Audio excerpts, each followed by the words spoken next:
Hi, everybody. This is Nalini Elkins with Industry Network Technology Council, and we are very happy today to have Rich Schultz talking about OpenSSL.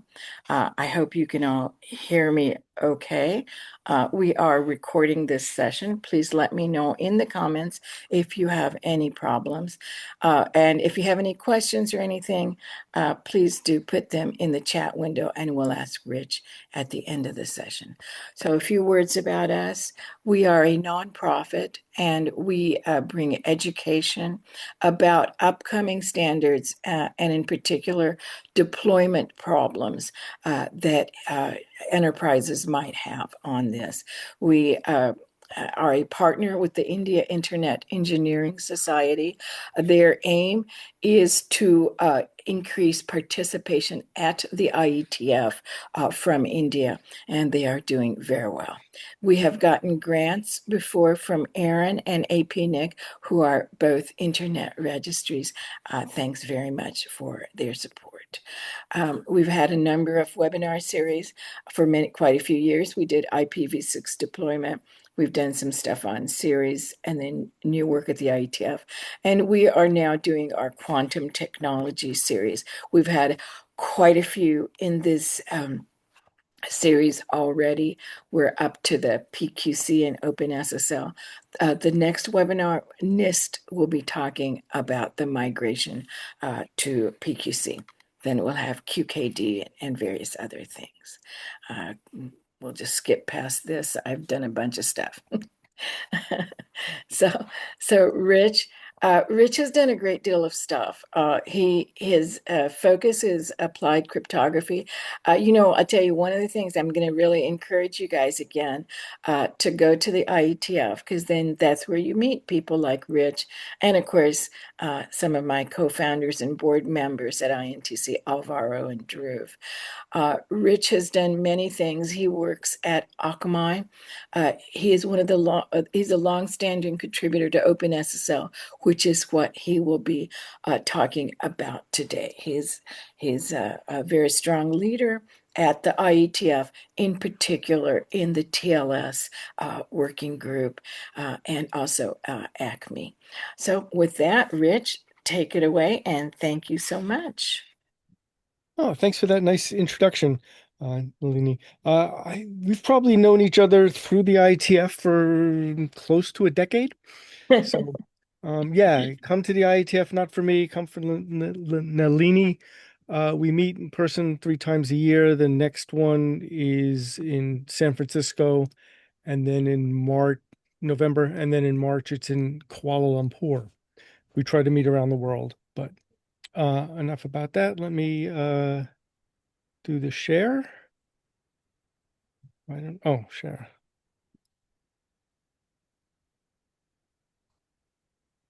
Okay. So I'm going to talk about post-quantum cryptography and OpenSSL, give some implementation deployment tips. Happy to talk, answer questions. As Nalini said, put them in the chat. If there are no questions, then perhaps Nalini will go through some of the traces she's done. We're actually seeing where post-quantum is used on the internet. If not, there's also through the IETF channel, you can find her talks recorded, and I'm sure she'll be happy to present that. So a few words about me, more than just the nice things Nalini said. I've worked with OpenSSL and its predecessor, SSL EAY, co-created by Eric Young, hence the EAY. SSL, because that was at the time there was no TLS. For more than 30 years, the groups I've been involved with, we've contributed, or the groups who worked with me have contributed things like the original locking protocol, the OCSP implementation, and a whole bunch of other stuff.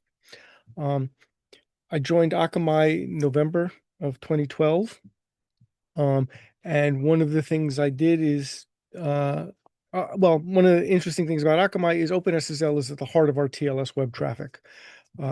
Statistics are kind of meaningless, but if you figure that we see between 20 and 30% of all bytes that go across the network because our customers are the big corporations, OpenSSL is the heart of that.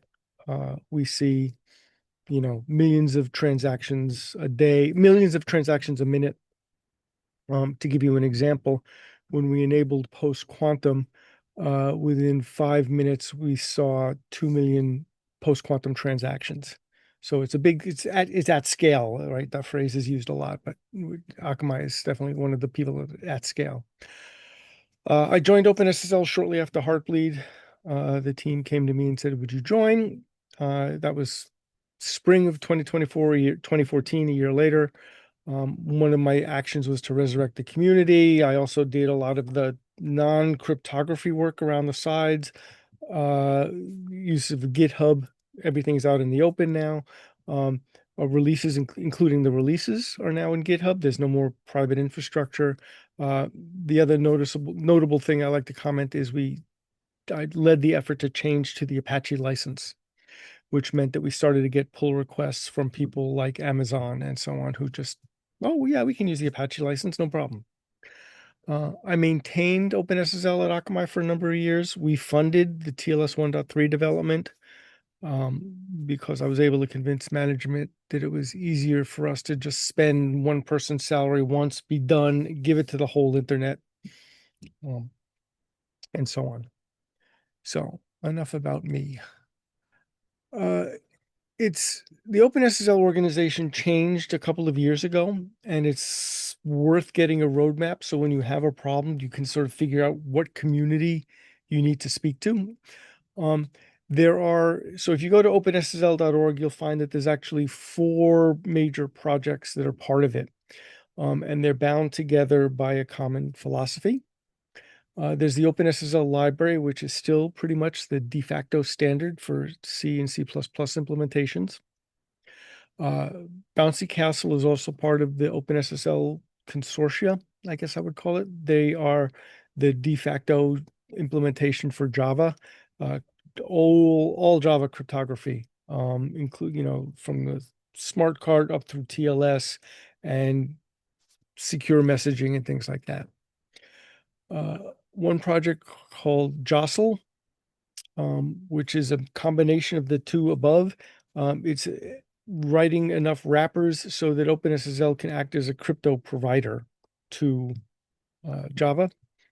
And then the fourth one is CryptLib, which was developed by Dr. Peter Gutman at the University of New South Wales, I think, it's somewhere in New Zealand, as his doctoral thesis.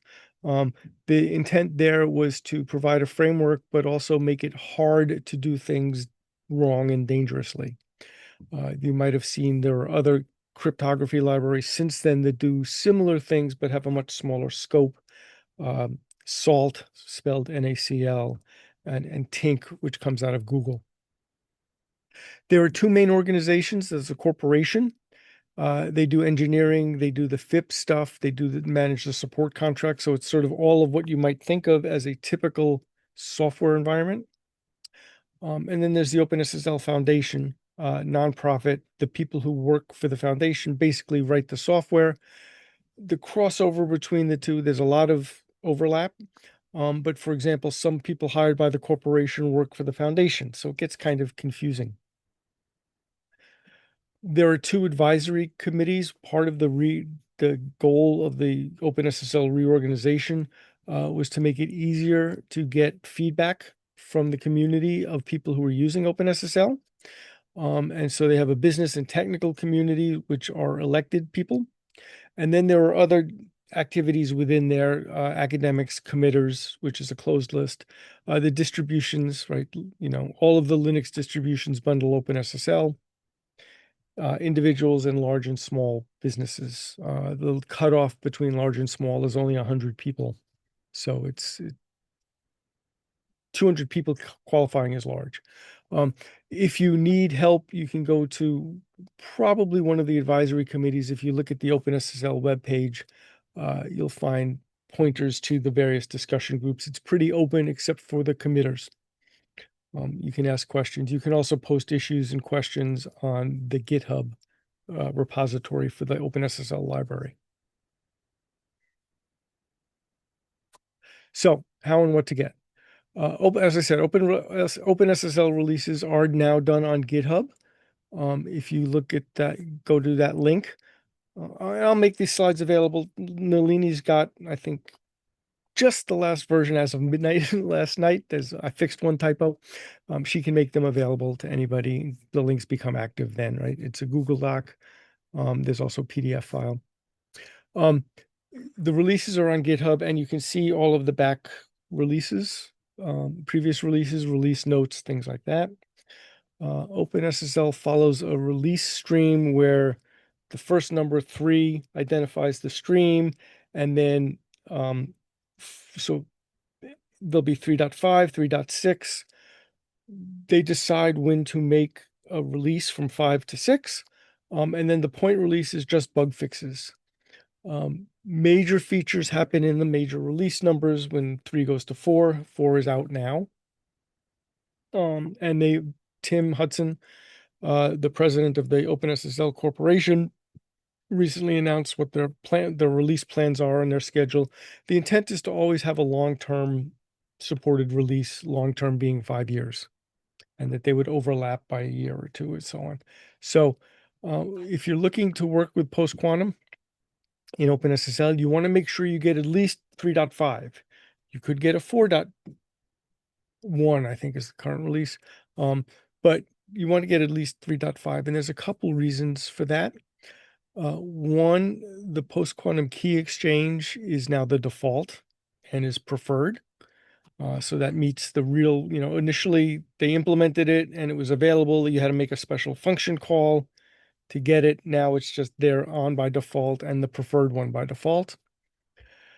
It also includes a FIPS 140-3 library. I'll talk about the providers in a couple slides.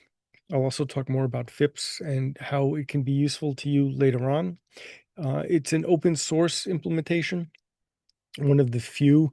It was one of the first decade plus ago, 20 years ago, 2 decades, and is still one of the few source code implementations that are available. And now it also includes other FIPS algorithms, other post-quantum. So it includes the hashing algorithm and some of the other ones. Initially, you'd have to get a lot of these things from a library called OQS, Open Quantum Source System.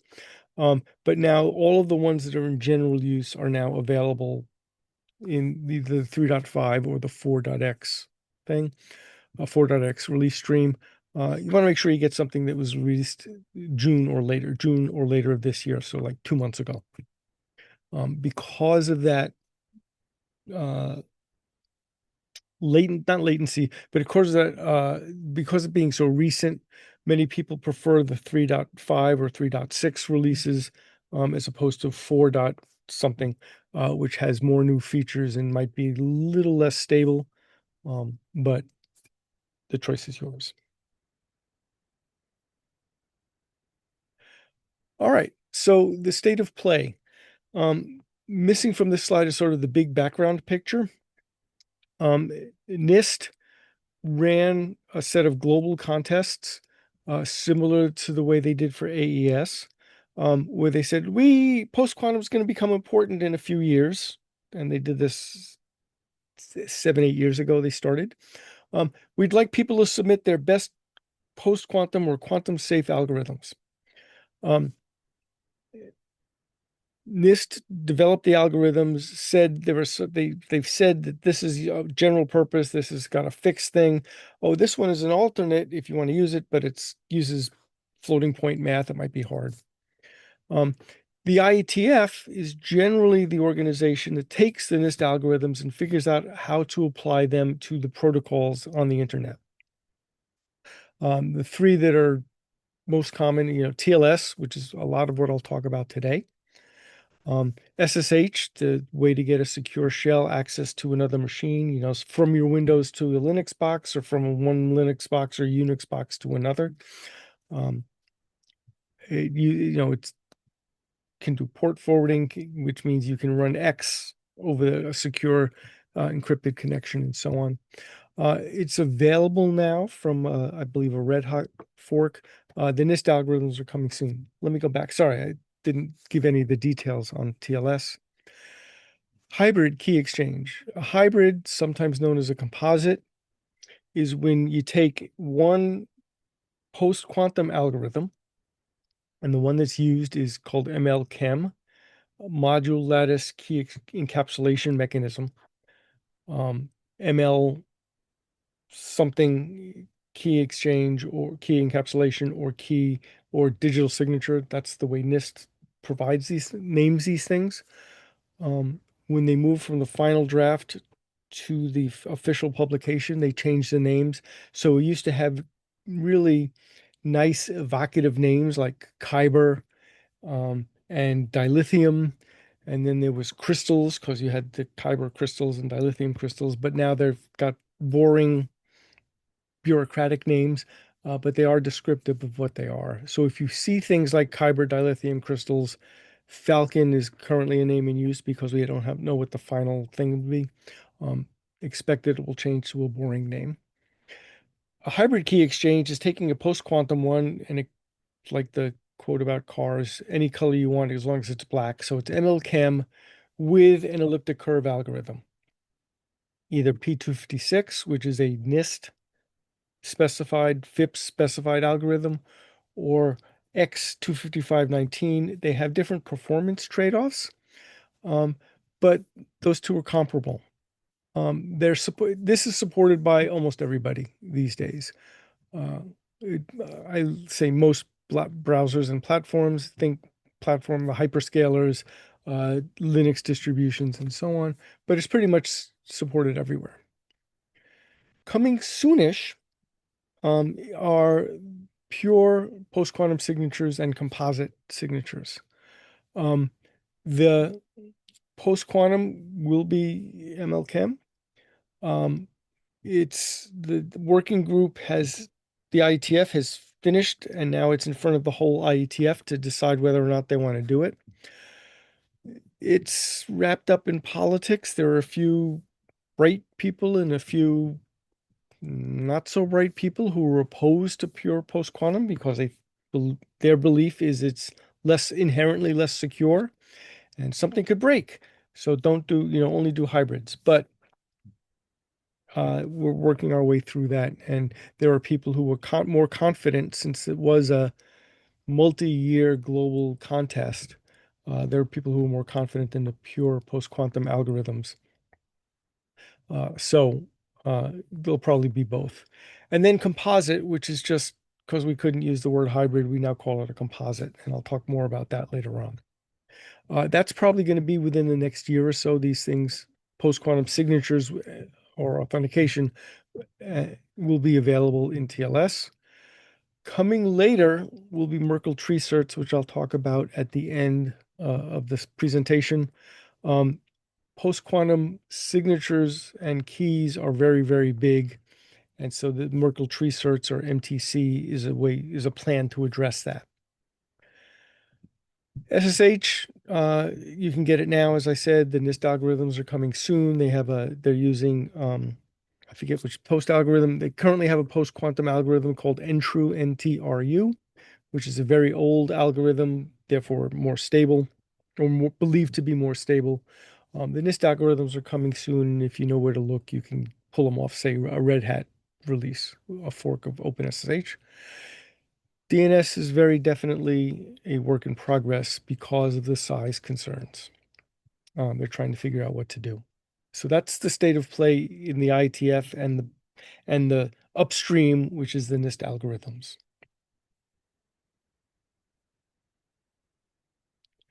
Okay, the way OpenSSL is structured for its cryptography is called providers.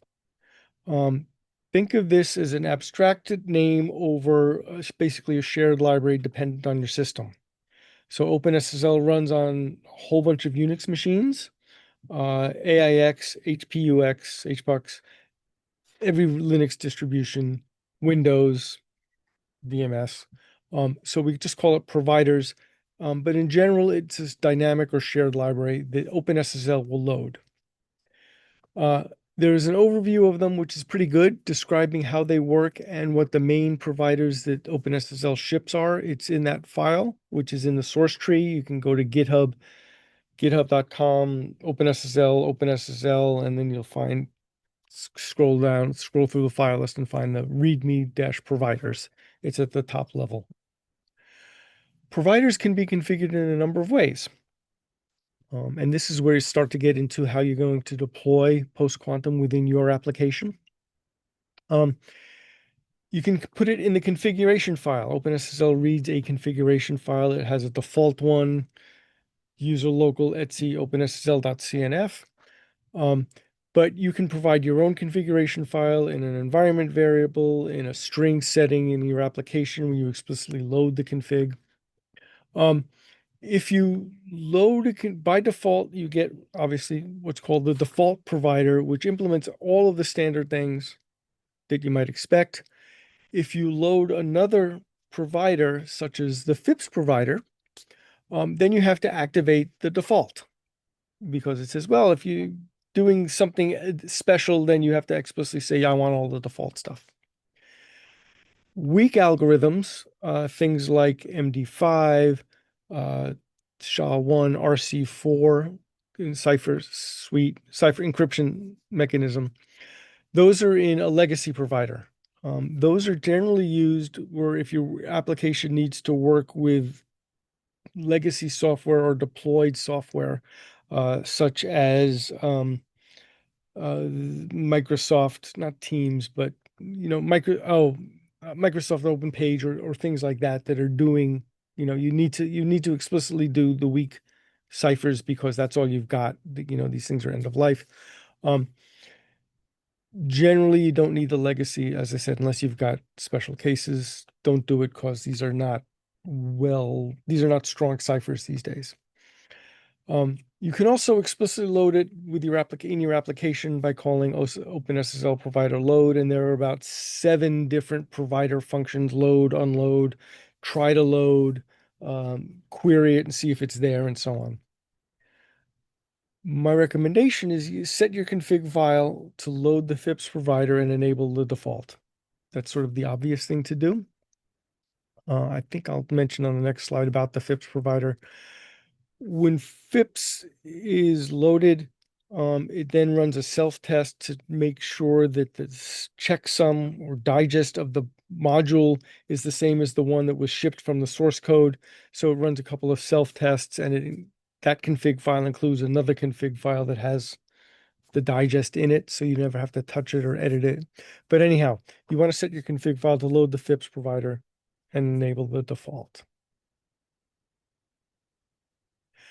The OpenSSL FIPS provider. It is fundamentally the same code as the default implementation, as in literally the files are copied over to the FIPS module directory and then built. Sometimes they didn't include the assembly code, but if it's x86 or ARM on a Linux, which is a large portion of what's on the web these days, then you can be fairly confident that it is doing the assembly optimized implementations of all the code. But it might be C only. You might have to look and see what on the platform, what files are in the FIPS module. But that means you can use FIPS, and if it's not, and you're using an algorithm that's not FIPS, you can fall back, and I'll show how to do that. The security policy, which is in the NIST website, and I should have put a link here, but if you look for OpenSSL NIST security policy, you'll find it. It describes how to build the system, and it's fundamentally make, config, make, and so on. If you follow those rules, you can say, okay, I'm FIPS validated. You can what's called vendor certify. So that lets you add FIPS validation and certification to your application. If not, you can buy a support contract from OpenSSL. It was on the order of 150, 200,000 per year. And with that, you have to buy 2 years. You get a free validation for your platform. If not that, you can spend a lot of money to validate yourself. Having been through a number of validations and common criteria validations, expect to spend, $500,000. So the support contract is totally worth it. If you're providing applications to the federal, and I don't remember what RAMP stands for, but it's basically the government's use of the internet. Those rules are simpler. You just say, yep, I'm using the OpenSSL module unchanged. I haven't touched the source code, but I'm building it in a particular way. So that's another way to get the FIPS validation for your application. And that gives a great deal of simplification. So in addition to, if you build your application loading FIPS, and then you can meet one of those 4 paths, practically speaking, one of those 3, then you can claim that your FIPS validated. And you still have one step to do, but I'll talk about that in a minute for your non-TLS work. OpenSSL introduced dynamic fetch in the 3.0 release. There's in the man pages in the source release, there's a guide to explaining how it works. But here is an envelope message digest. EVP is the standard prefix for all of the OpenSSL cryptographic operations. And you say, oh, I don't care. If you're writing a library that's embedded in another application, that might be a pointer to your context, but you don't care about that generally. You're writing an application. I want to know, I'm looking for this algorithm, the SHA-256. And then here is a query string, and that's described in the introduction, that says what kind of provider you're looking for. This syntax says, try the FIPS, and if it's not there, fall back to the default. So you fetch the algorithm, you do all the work, MD-digest begin, MD-digest reset, MD-digest final, and then you free it. You can make things simpler by you don't have to provide this. You can just put null for all of these. So the fetch looks just like has one thing. By saying, oh, my default property in the config is FIPS yes. So you should do this. You'll have to tweak all of your code that does, if you're doing cryptography that has a FIPS requirement, for example, you want to sign things with MLDSA, you're going to have to rewrite your code to do the fetch operation first. There used to be a whole bunch of EVP, MD, EVP, sign, RSA, EVP, sign, EC256, EVP, sign, X25519. Now there's just one EVP, sign, fetch, where you say the algorithm, the string name of the algorithm you want. So the code becomes kind of simpler, more generic. There is a cost to this that OpenSSL has spent past couple of years trying to reduce the costs. So it's when it first came out with 3.0, the performance was horrible, but they've since got it pretty much back to the pre 3.0 performance level. So you want to do this is the recommendation. Set the default property to say, yeah, try FIPS first, and then write your code to do fetching instead of hard coding the algorithms in the function name. So, talked about the OpenSSL organization. You'll need to know that so you can work your way around. Talked about the library organization, how to get FIPS and post-quantum easily, comparatively easily. It's certainly a lot easier for everybody than it was a year ago. What this does for TLS is it gives you a post-quantum key exchange via that hybrid. And this protects against passive attackers. These are people who are scooping up as much of the internet traffic as they can find. I used to joke that the dangerous parts of the internet were China, Russia, and Washington, D.C. No, everyone's muted, so I hope you're all chuckling. But they're scooping up all of the traffic, holding it now. And so when they have access to a quantum computer, they can decrypt it. They'll be able to decrypt the 255.19 key exchange, but not the ML-chem part. And there's nothing involved. They don't have to. You're not involved. Neither your client, neither your application nor the path between you and your customer are involved in that. It's just a passive attack. Post-quantum authentication, in other words, a client authenticating the server that it's talking to, is now needed or will soon be needed to protect against active attackers, right? If I've connected to a website, while I may be able to decrypt the traffic, and while I may be able to eventually decrypt or figure out the elliptic curve or RSA certificate, all I've done is verify that that traffic was legit at the time it was sent, at the time the traffic was created. If a quantum computer or when a quantum computer becomes available, now if I can sit myself in the middle of that transaction between your application and the client, I can now spoof and pretend to be your application and steal all of the information that the client might be sending. So this is harder to do. It's what's called an active attack. It requires somebody messing with the internet routing so that they get in the way of the byte streams from the beginning. So maybe they change the DNS. Maybe you might have seen there are often once a month these days BGP route stealing or route misconfiguration. So someone will say, "Oh, somebody in the U.S. Northwest misconfigured things, so now all AWS traffic is being routed to India and back." Oops, that was just somebody fat fingered something.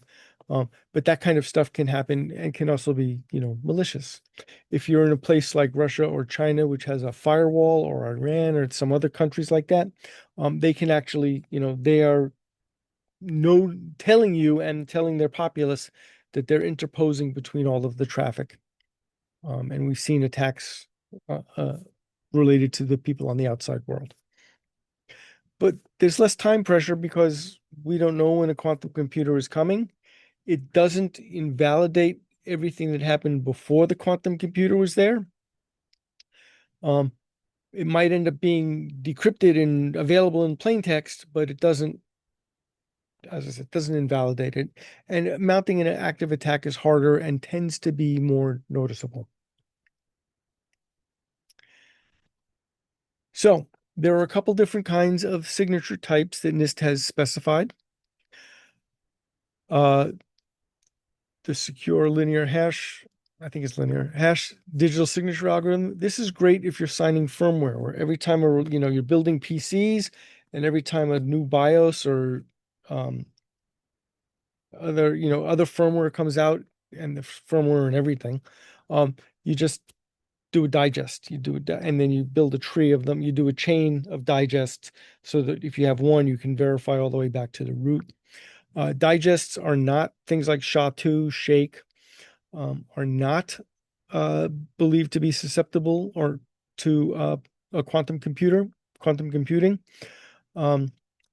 They require some state to be maintained. If you're doing signing of firmware, you have in essence a private key that you have to hold on to. They're small, right? A SHA-256, SHA-2 256 digest or SHA-3 digest is 256 bits. So, or, whatever it is, 32 bytes.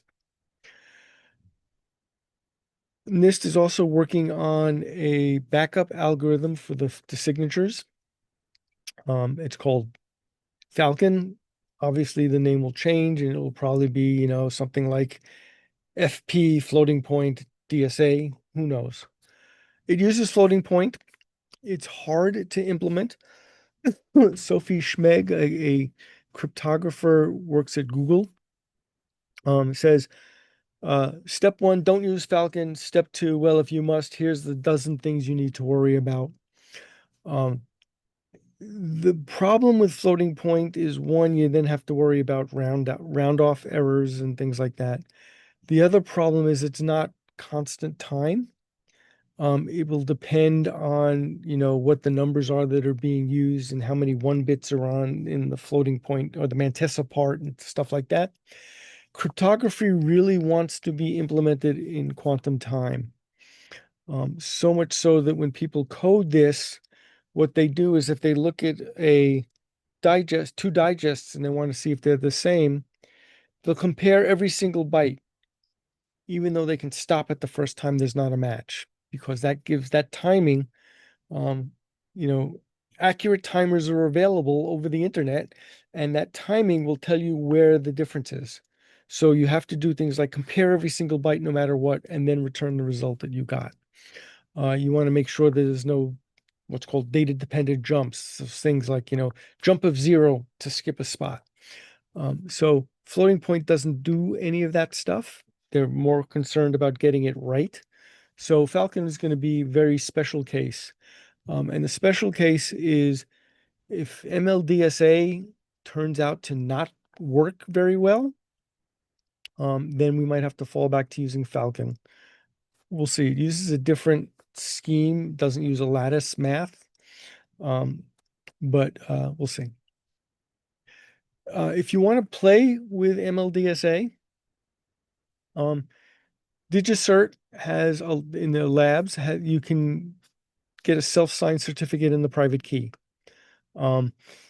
You type, they want a few fields that are you're used to seeing in an X509 certificate, your name, what country you are, what the organization is, and they mint one that is a self-signed. It expires in, I think, 47 days, maybe 60. You can't use it for very long. You can't use it for much, but it's free, and you can go get another one, in 2 months when you need to do it. So I did that. And this command line, OpenSSL, then the server command, listen on a port, act like a web server. I specify the key in the cert, type that, and then it just sits there and waits. It spews out a log, to the screen. In another window, OpenSSL client, I'm connecting to the local host. The default port is 443. The -accept is needed at the top line. And then type, get /HTTP 101.1, whatever, 2 returns. And you'll see a huge spewing of output from the client in the client window. What the protocol was, what shared curves we use. So you'll see that it uses MLChem X25519 by default. What the signatures are that are supported. It generates all those in a web page where it just does HTML begin, pre, whole bunch of output /pre. So it's a web page that's going to just look like the TypeScript that you see on your screen. Other flags you can add to the client are, show me each individual message, show me the TLS state. In other words, where it is, if I'm doing the handshake, if I'm getting to if I've done the handshake and now I've got the encrypted channel set up, just sort of a brief summary. So it's fun to play with these things and look at the handshake and see what sorts of data are going back and forth. You'll see when you do this, I just picked the smallest DSA algorithm. You can get a 56 or 74. This corresponds to 128-bit security. So it would be equivalent to AES 128 or EC 255.19. Sorry, P. There was no P128. So it's half of log n of P256 strength. But you can do this thing. It's fun to watch and figure out all of the things that are going on in the handshake and see the data that's going back and forth between the two things. You'll find one of the first things you'll find out is it's very big. Talk about composites.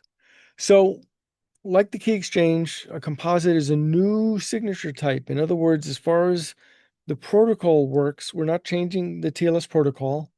We're just saying, oh, instead of doing MLDSA, I'm now doing FUBAR, which is MLDSA with something else.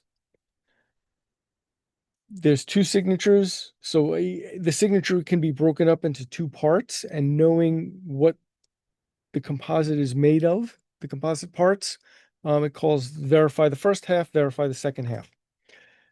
All of that is transparent or opaque rather to the application.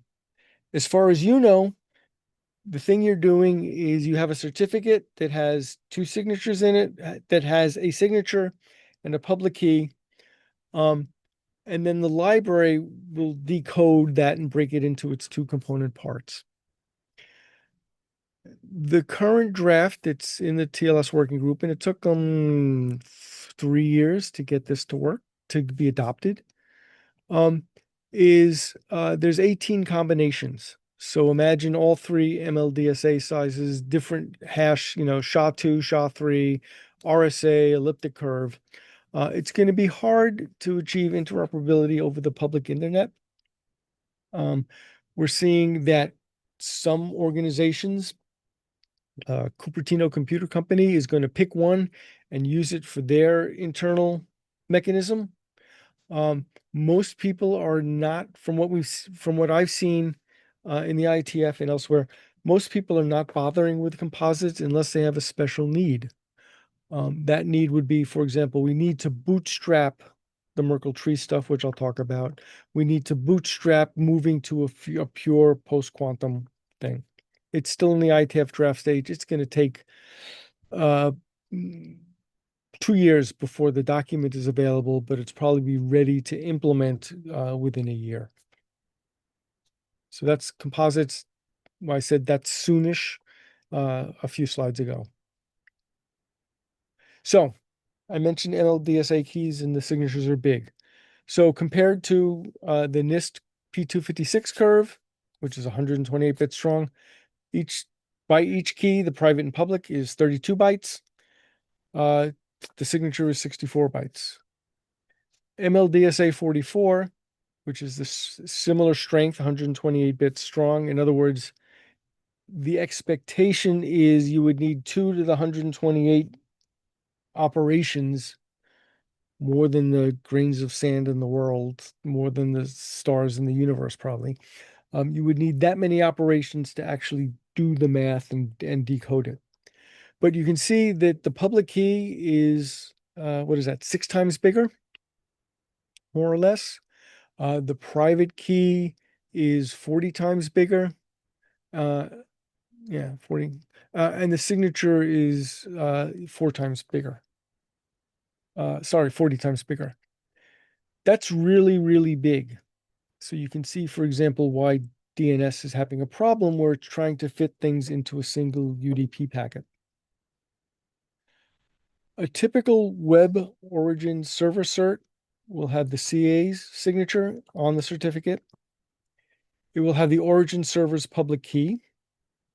And then it will have some number, usually 3 certificate transparency signatures inside. So if we were to go to pure MLDSA, we're talking about something that goes from, 3K to, figure roughly 40 times, 120K. And that's just for the one cert. If you have the cert and the intermediary and the root is changed, so you have a certificate change, you're talking about something that's massive. It's going to take, multiple TLS packets, multiple TCP packets to get through to have a single TLS client hello, server hello exchange. So the IETF is working on fixing this. And the idea is we'll use something called Merkle trees. So imagine you have something that's got 4 objects, A, B, C, D. What you do is you sort of make a logical tree. H means hash of. So we hash A and B, 32 bytes in hash. We concatenate them, and then we hash that. So the leaf nodes have 32 bytes. The middle level nodes are hashes of each subtree, again, also 32 bytes. And the root is a hash of all of those things combined, also 32 bytes. A problem with the current scheme is the log, this transparency log has to hold the whole cert. So as the certs get bigger, the logs get bigger. The size of the logs has been a problem. Instead, if we use a pure Merkle tree, and now we say, so if I want to know if B is in the tree, I got the root, I do one hash, and then I can do another hash. I can figure it out in two operations. That's great. 4 log base 2 is 2. If I'm a CA issuing 1,000,000 certificates, then I need 20 hashes for anybody to verify if this certificate is in my tree. If I got 10 million or 20 million, I need 22 hashes. So it's still, or 23 hashes. It's still very small. And the unit of data that we're working on outside of the original certificate, which might be 110K, say, is 32 bytes. Hashing is very fast on modern computers, architectures, right? They've implemented algorithm, hardware that assists. So this is what a Merkle tree cert looks like. I go to the CA, and the CA can generate the certificate, pass that around to all of the signing authorities, all the lock. They will give you back their hash identifier. Now I hash all of those things together, and I give you a hash of the certificate. And you know what the root is. You can verify that the certificate is good. So that's the plan. It's a draft in very, very active development at the IETF. It's everybody, the whole web is going to support this. Google, Let's Encrypt, Cloudflare, Akamai, I believe Fastly is also announced or intends to announce soon. The browsers, Chrome is going to support it. Safari is, I'm not sure that's public, but they're planning on supporting it. This is the way post-quantum is going to be done over the web for the, www.foo.bar. It's going to be done over the web. Code isn't ready yet. Some people are, writing it. Google is doing an implementation. They're working to make it available to OpenSSL to make that available. Everybody intends to support this in 2029. Let's Encrypt says in their public announcement they're going to be production ready next calendar year. They might be the only ones. Until then, so I think that's my last slide.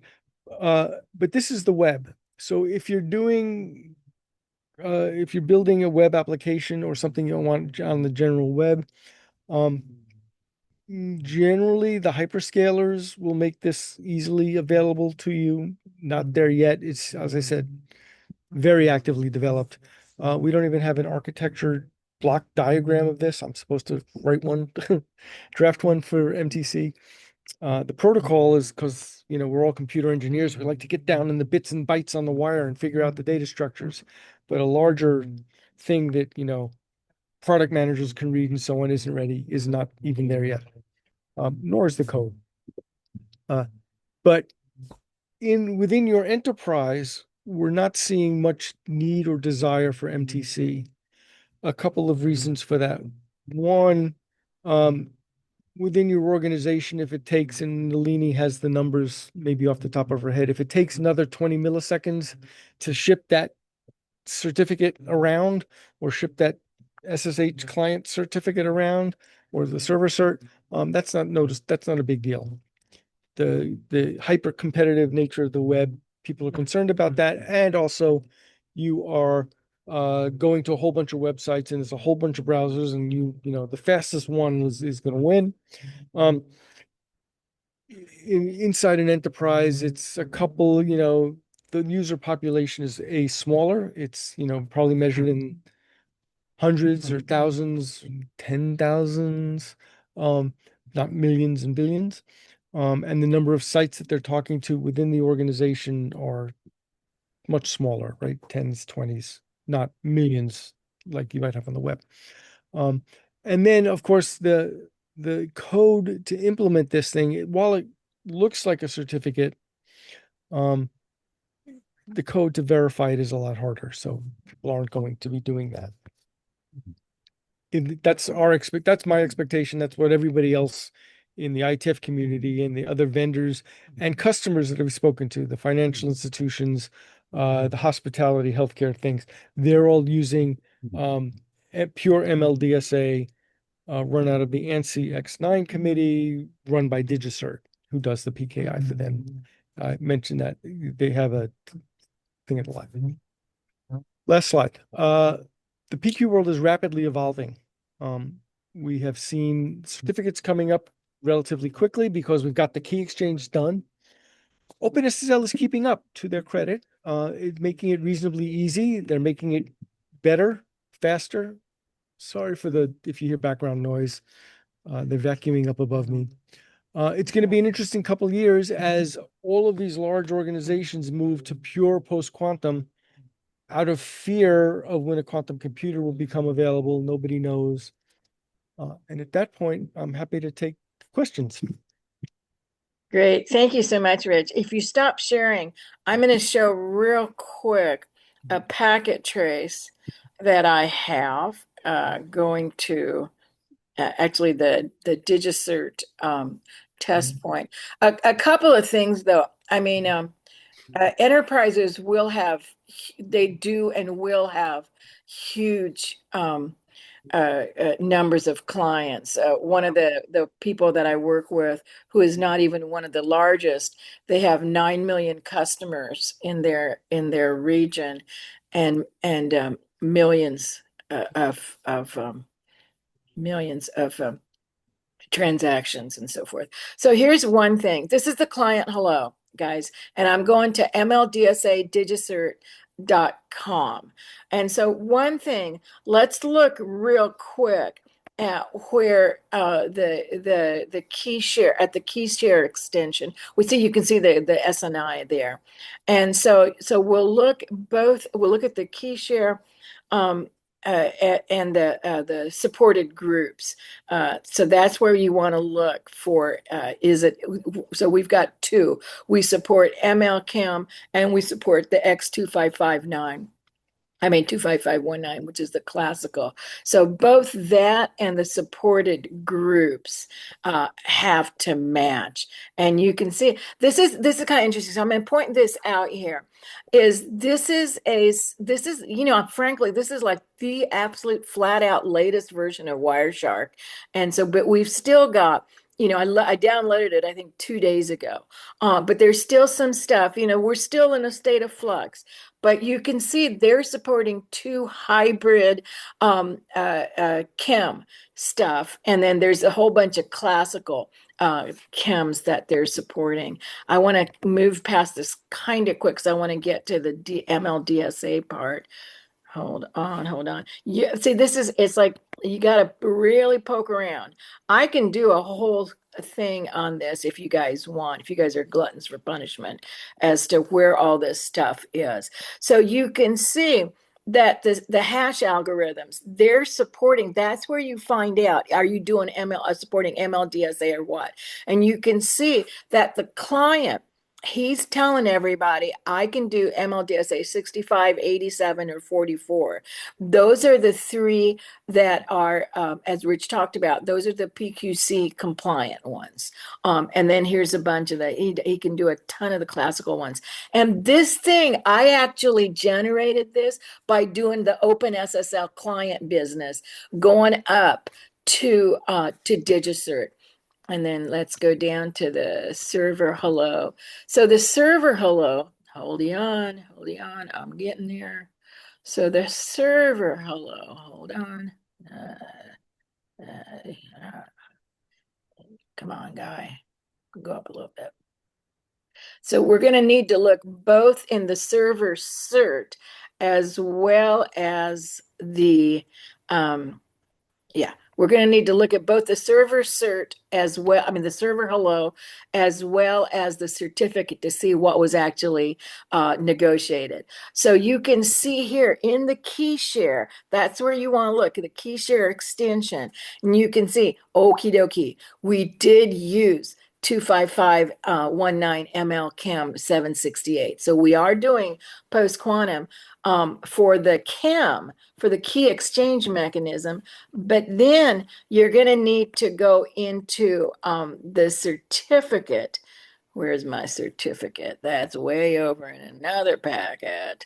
Okay, so here's my certificate. And remember what Rich said about reassembly and multiple segment. You can see here, this certificate came in 5 different segments and had to be reassembled. See what I'm saying? That's what he was saying about a bunches of stuff. And actually, as Rich said, I did do a study of enterprises and various verticals, financial, healthcare, so on. And it appears to be we're talking about it with MLDSA 44. We're talking about maybe an extra 150 to 300 milliseconds, which for many folks on the enterprise, to avoid the complications of MTC, which I think will be quite a bit, they may just go for the, I mean, it depends, right? Depends. Because some of the stock exchange people that I know, oh my God, I mean, their TLS is in nanoseconds for obvious reasons, right? You won't be getting if you're doing some stock trading, I'm getting in, I want that price, if you know what I'm saying. But so then down here is when you get into the certificate. Again, it's chaotic, and send me a note if you guys are gluttons for punishment. We can go through a bunch of these traces and you can see the algorithm identifier. Again, you have to go back and say, oh goodness, is this really MLDSA signature? I have it all decoded out. It is. Because I happen to know this MLDSA cert real well. And they actually do MLDSA 44 all the time. I'm gonna stop now, and we can zoom in on this because there's a bunch of questions for Rich. But as I say, one of the things that we're all going to need to do now is is decode read our packet traces way differently than we were before. So there's a lot there to talk about.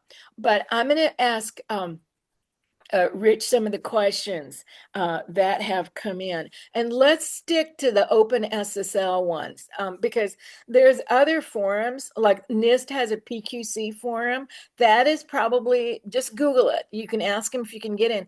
That's probably the best forum for asking those questions. And we're going to have Sean Turner do a whole thing on digital certs, and I'm going to ask him to do maybe, I have asked him to focus on MTC.